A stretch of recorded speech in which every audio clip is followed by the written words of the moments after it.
আল্লাহর নবী বলেন, এর মানুষ, প্রত্যেকটা জিনিসের একটা সৌন্দর্য আছে। মানুষের সৌন্দর্যের নাম হলো একমাত্র আদব। আল্লাহর নবী বলেন, আল্লামানি রব্বি ফাআহসানা তালিমি, আদ্দাবানি রব্বি ফাআহসানা তাদিবি। আল্লাহ আমাকে ইলম দান করেছেন, শিক্ষা দিয়েছেন। আল্লাহর দেওয়া ইলমটা কতই না সুন্দর। আল্লাহ আমাকে আদব শিক্ষা দিয়েছেন। আল্লাহর দেওয়া আদব না কতই না সুন্দর। এর নবীর উম্মতের দল, বেয়াদব কখনো আল্লাহর মারিফত পাবে না, আল্লাহর রহমত পাবে না। আদবওয়ালা জিন্দেগির বড় দাম। মান তাওয়াযা লিল্লাহ রাফাআহুল্লাহ। পয়গম্বর বলেন, যেই বান্দা আল্লাহর মহব্বতে বিনয়ী হয়ে যায়, আল্লাহ পাক তার মর্যাদা অনেক উঁচু করে দেয়।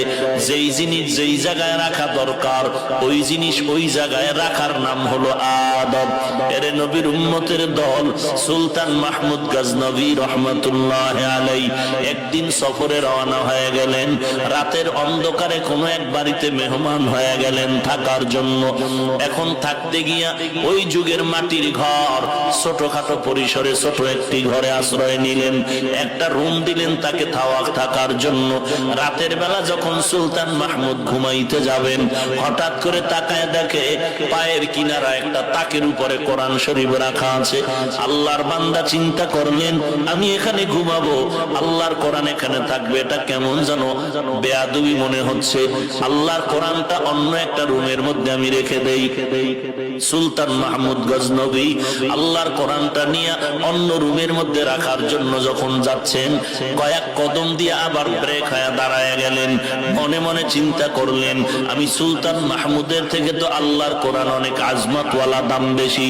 প্রয়োজনে কোরআনটা রুমের মধ্যে থাকবে, আমি অন্য রুমে যাব। আমার পজিশন ঠিক রাখার জন্য কোরআনটা অন্য জায়গায় সরায় দেওয়াটা আদব হয় না।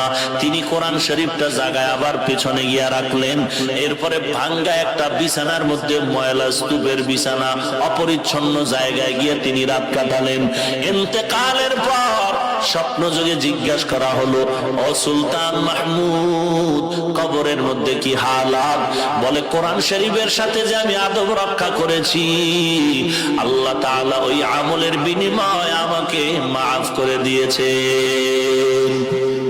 লিকুল্লি শাইইন জিনাতুন ফিল ওয়ারা ওয়া জিনাতুল মারই তামামিল আদাবি আল খুদা কা হিমে তৌফিকে আদব বে আদব মাহরুমে গাশত আজ ফজলেরা। এরে নবীর উম্মতের দল,